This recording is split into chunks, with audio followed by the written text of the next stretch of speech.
నమస్తే మ్యామ్. నమస్తే అండి. మ్యామ్, రీసెంట్గా ఒక న్యూస్ విన్నాను మ్యామ్.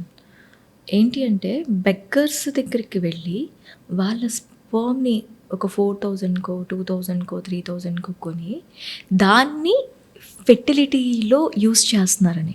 ఇది నిజమేనా మ్యామ్? ఈజ్ ఇట్ నిజంగా ఒక నైతికంగా ఉందా ఇది? ఎలా దీన్ని చూడాలి అసలు? సో మంచి చెడు అనేది రెండు ఒక కాయిన్కి బొమ్మ బరుసు అండి. ఇందాక మనం సో మాట్లాడుకున్నాం. ఇది జరిగింది వాస్తవం, ఎస్. కరెక్టే. కానీ అందరూ అలానే చేస్తారని కాదు. ఓకే. ఓకే. సో ఫర్టిలిటీ అంటే మాతృత్వం కోసం మీకు మీ గుమ్మం తొక్కుతున్నారు ఫర్టిలిటీ సెంటర్స్ గుమ్మాలు. ఫర్టిలిటీని బిజినెస్గా